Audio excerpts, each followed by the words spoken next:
The first thing you must do when you get your paper is to check that it is the correct paper. So we're looking up here where it says B451. If it says anything other than B451, then you need a different paper and you must let somebody know straight away. The second thing I want to draw your attention to is the duration of the paper here. We can see that the paper lasts for 1 hour, and that's really important a bit later on. The next thing you need to do is to write in your information. So we need your candidate forename and your candidate surname. So write those in.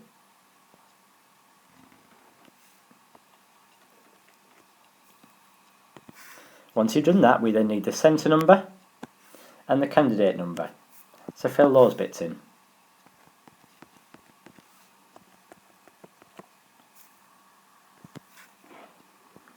When that's done, we can look at the instructions to candidates. Now I must implore you to read these very, very carefully to make sure that you know exactly what is expected of you during the test.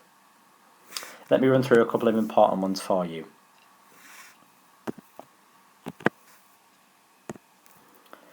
It says write your name, centre number and candidate number in the boxes above, which you have done. Use black ink. HB pencils may be used for graphs and diagrams only.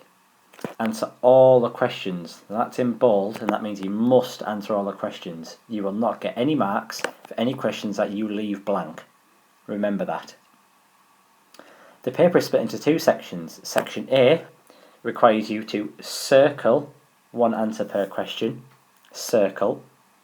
It says read the questions carefully and make sure you know what you have to do before starting your answer. Write the answer to each question in section B in the space provided. Additional paper may be used if necessary, but you must clearly show your candidate number, centre number and question numbers. The last thing it says here is do not write in the barcodes. It's really important that you don't do that. Information for candidates. The number of marks given in brackets at the end of each question are part of the question. So please check that before you start answering your question. The total number of marks for this paper is 60. And then we have 1 hour to do the paper. It's out of 60, and that means we have 1 minute per mark. Your quality of written communication is assessed in the question marked with an asterisk, and that's the last question of the paper. This document consists of 12 pages. Any blank pages are indicated.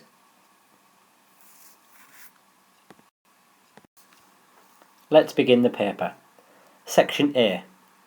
Answer all questions. Do not leave out any questions. You will not get any marks for questions that you do not answer.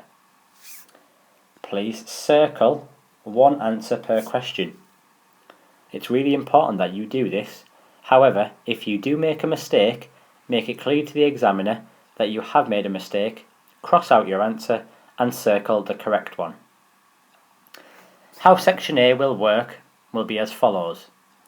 I will read each question, read the possible answers, and then you will have 1 minute in which to choose and select the correct answer. Once you have done this, I will then go over the correct answer with you and how you should approach that question. Question number 1. Lack of self-esteem is often a reason for non-participation in physical activities. Which one of the following shows a lack of self-esteem? Is it A, having low fitness levels, B, being unable to get to the leisure facilities, C, feeling that you are not very good at sport, or D, being unable to pay the swimming pool entrance fee?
The key word to help you answer question number 1 is self-esteem. It asks you which of the following shows a lack of self-esteem. Now you should know that having low fitness levels is not related to self-esteem. Being unable to get to leisure facilities does not relate to self-esteem. And also being unable to pay the pool entrance fee does not relate to self-esteem. And self-esteem is something that you feel. And again, that's where this key word of feel helps you know that the answer to question number 1 is C. Question number 2. Coordination is important for a skilled performer. Which one of the following methods of exercise would be best to improve your coordination? A. Dance exercise. B. Long distance running. C. Weight training. Or D. Sit-ups.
So like the previous question, we need to look for what is key.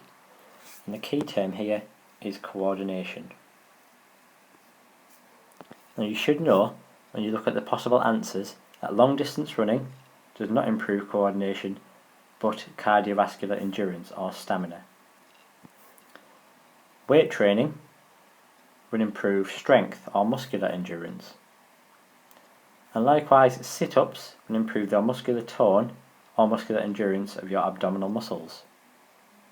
So by ruling those 3 answers out, we are left with the correct answer, which is A.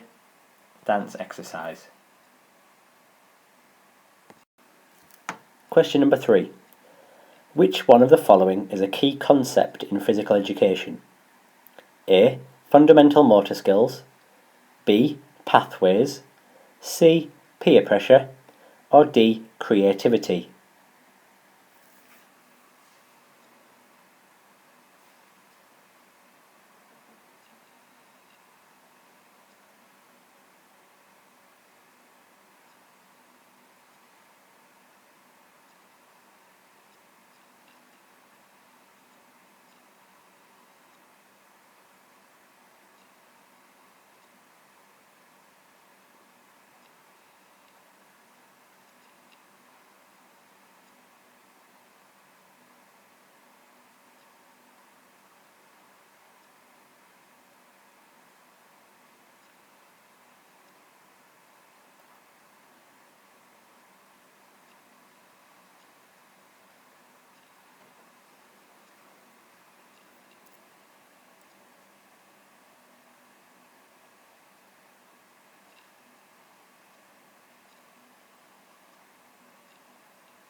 The important phrase in this question is key concept.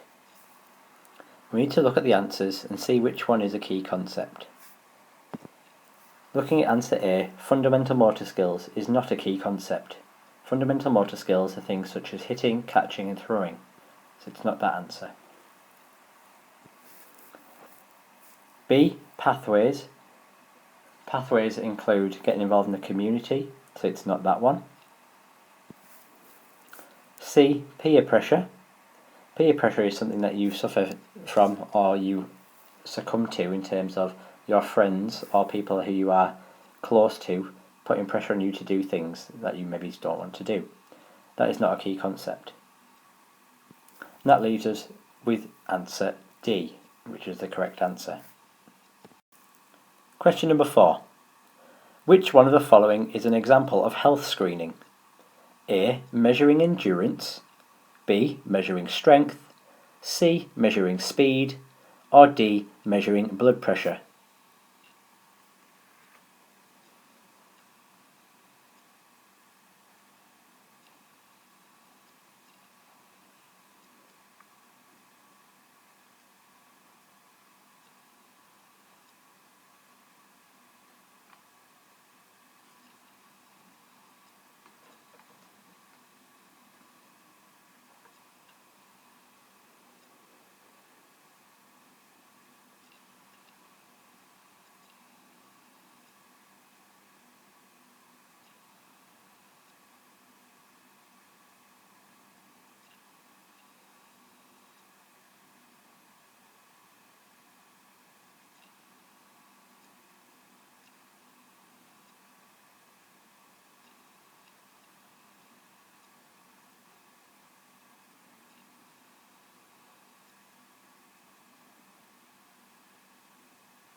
All of the answers to this question are part of assessing the body's readiness for exercise and training when trying to implement the training plan. There is only one answer that is directly to do with health screening, which is the key phrase in this question. Answer A, measuring endurance, answer B, measuring strength, and answer C, measuring speed, are all to do with assessing the body's readiness for exercise and not health screening. So we can rule those answers out. And that leaves us with answer D, measuring blood pressure, which alongside measuring resting heart rate is part of a health screening process.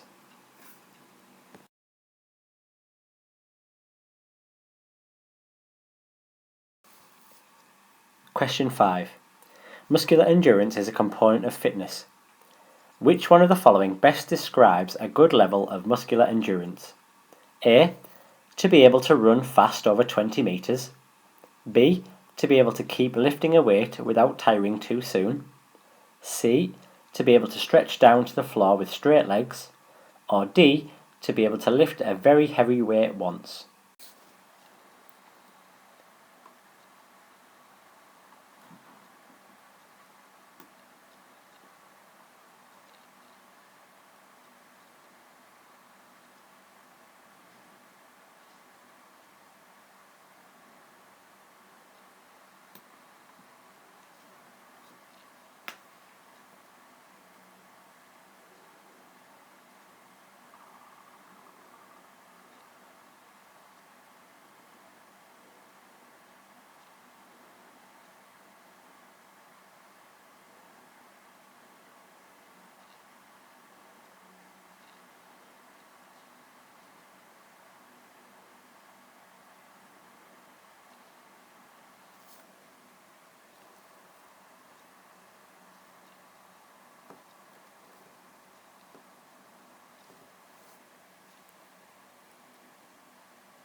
The first thing we look for is the command words, which in this case is muscular endurance.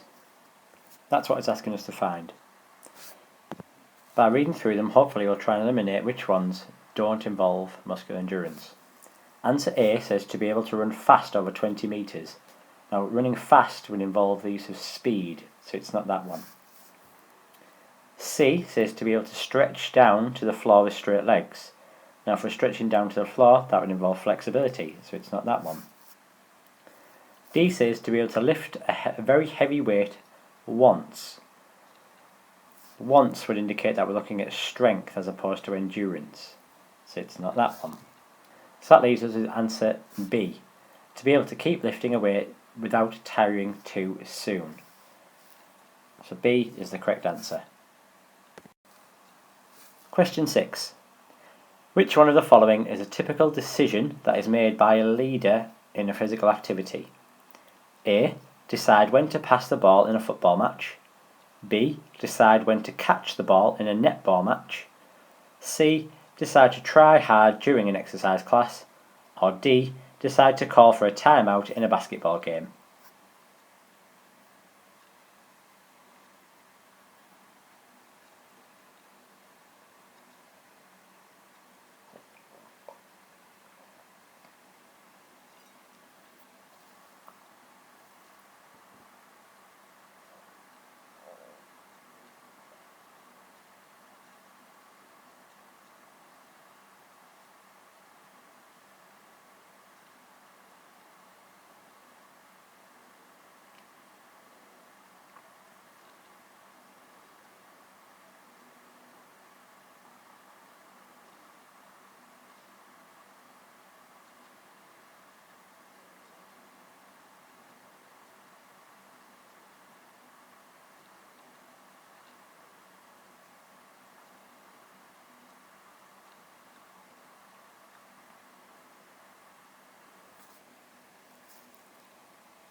What we're looking for in this answer is this key part here. A decision that is made by a leader in a physical activity. Now again, if we rule out the answers that we don't think are the right one, so answers A, B and C are all decisions that will be made by a performer rather than a leader. So answer A, decide when to pass the ball in a football match, is done by a performer. B, decide when to catch the ball against another skill, done by a performer. C, decide to try hard during exercise class. Okay, again, that's something that a performer would do. And lastly, D, decide to call for a timeout in a basketball game. That's something that a leader might do. So the answer to question 6 is D. Question 7. Which one of the following is not a characteristic of a healthy lifestyle? A, reading a sports section of a newspaper. B, avoiding smoking cigarettes. C, drinking water. Or D, eating 5 portions of fruit or vegetables.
There is a trick to this question that we must be aware of and look out for in the future.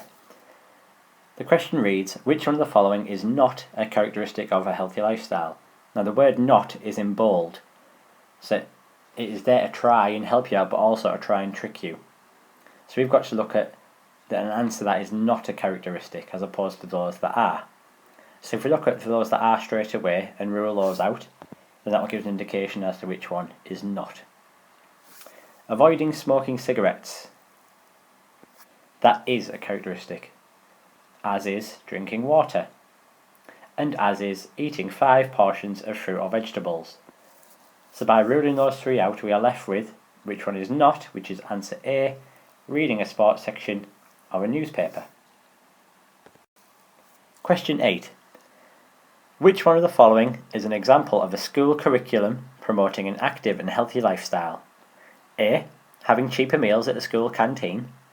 B, having lessons about the importance of exercise. C, having separate playgrounds for boys or girls. Or D, having a separate indoor seating area for older pupils.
What we need to look for in this question is school curriculum.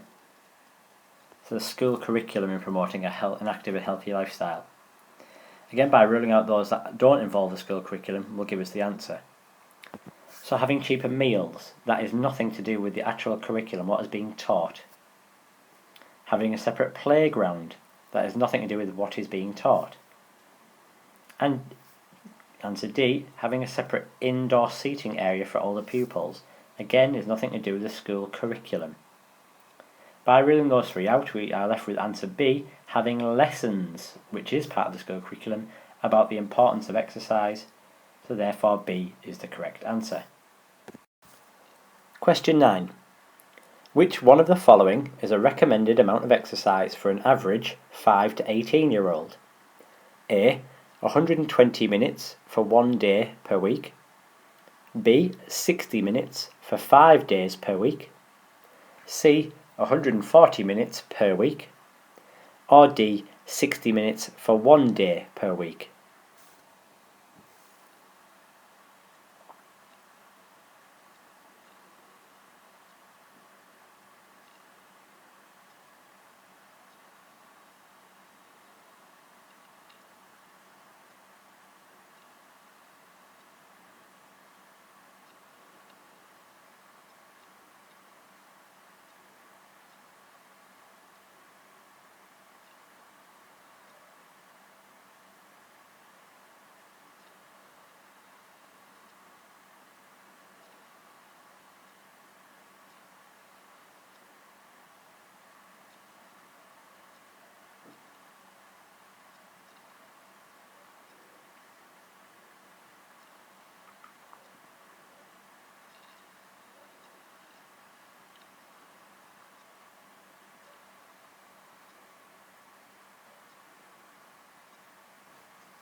This is the type of question that may catch people out if they try and rush through it, so we must read it very carefully. The question reads, which one of the following is a recommended amount of exercise for an average 5 to 18-year-old? Looking through the answers very carefully, we can see that some of them are quite similar. Answers B and D, for example, are very similar. The only thing that changes is the very last part of the answer. So if you were to rush through and answer 60 minutes straight away, you may get that wrong. So we must read very carefully.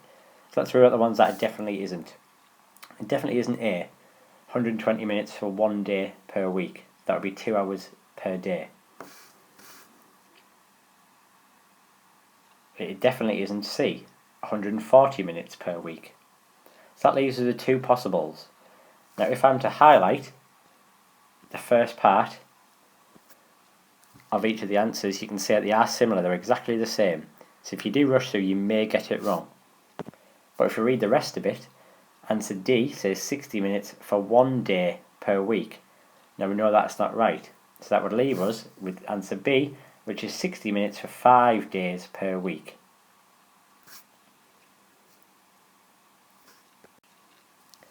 Question 10. Which one of the following is an example of positive mental health? Is it A, I become jealous of other people who are good at sport? B, I am often angry when I play football? C, I am happy when I exercise? Or D, I enjoy upsetting other players?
The key phrase in this question that we're looking out for is positive mental health as opposed to negative. So we're looking for examples of positive to be the right answer. So if we find the ones that are negative and rule those out, we'll end up with a positive one. So A says, I become jealous of other people who are good at sport. That is not a positive thing. B says, I am often angry when I play football. Being angry is not positive. And D says, I enjoy upsetting other players. Upsetting other players during playing the sport is not a positive thing. So that leaves us with answer C, I am happy when I exercise, a positive. Question 11. Which of the following is a food high in fats? A. Oranges, B. Red meat, C. Bread, or D. Tomatoes?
Key phrase in this question is food high in fats. So that's what we're looking for to be the right answer.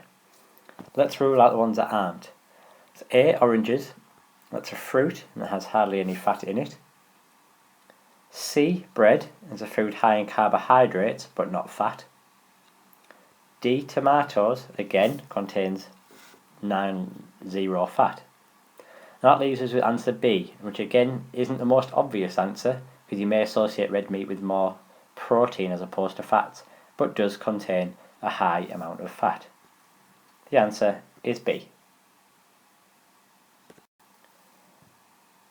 Question 12. Which one of the following is an example of volunteering as a way of being involved in physical activities?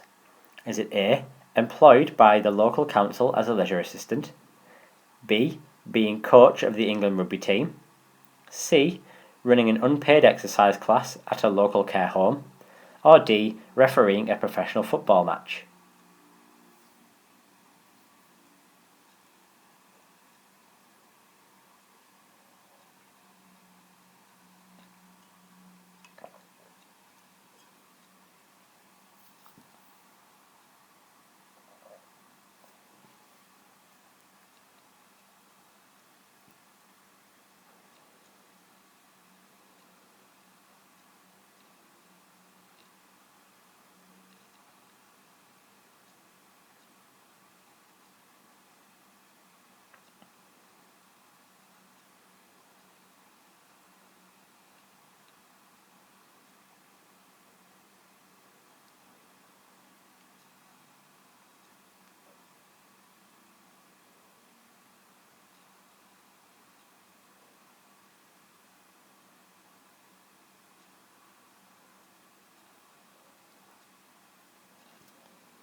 Once again, we need to highlight which part of the question gives us the clue.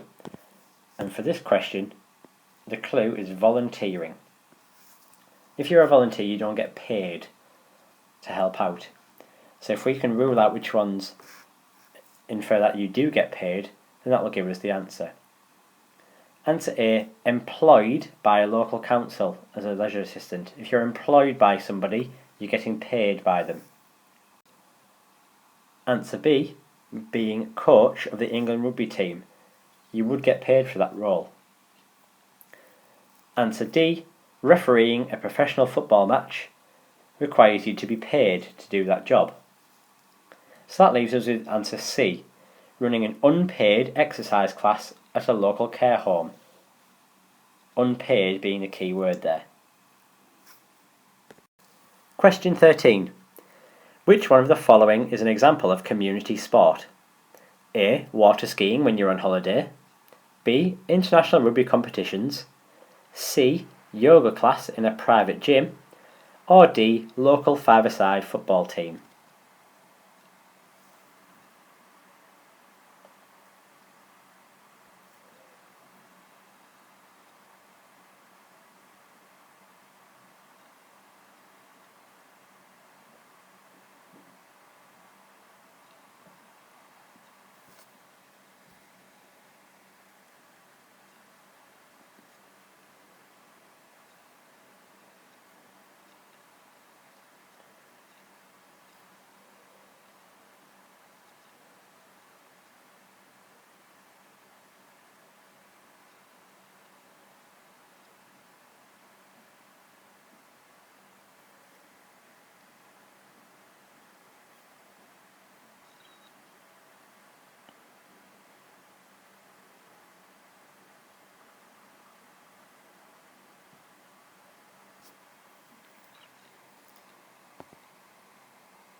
The phrase we're looking to highlight in this question is community sport, as opposed to any other type of sport.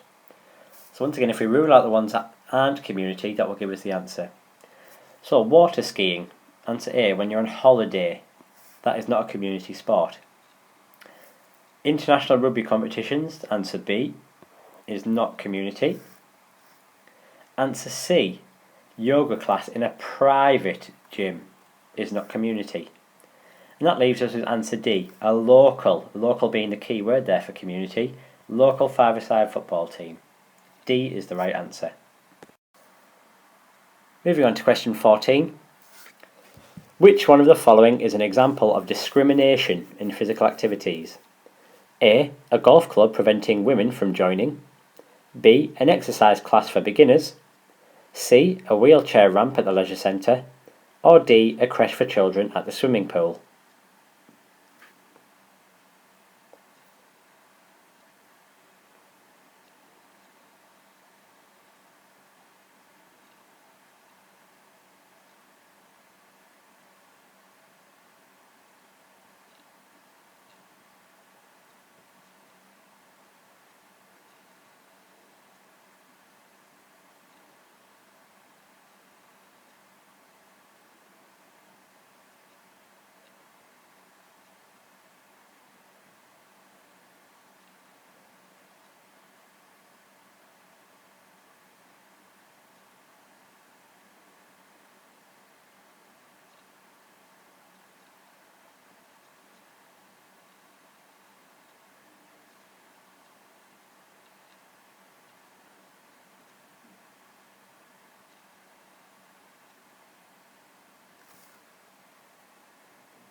The key phrase in this question is discrimination. Which one of the following is an example of discrimination in physical activities? We know discrimination is something that stops somebody or prevents them from doing something. So if we rule out the ones that don't prevent people or somebody from doing something, then that will leave us with the correct answer. Answer B says an exercise class for beginners, so that's inclusive of beginners. Answer C, a wheelchair ramp at the leisure centre, means that the leisure centre are catering for people who are wheelchair bound. Answer D, a creche for children at the swimming pool, means that they are catering for people and allowing children to go into the creche while parents possibly swim. That leaves us with answer A, a golf club preventing, and preventing being the key word linking to discrimination, preventing women from joining. So the answer is answer A. Question 15. Which one of the following is an example of a good role model? A teacher who smokes cigarettes. B, a friend who bullies others. C, a mum who regularly attends an exercise class. Or D, a sports performer who does not tell the truth.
The key phrase in question 15 is an example of a good role model as opposed to a bad or negative role model.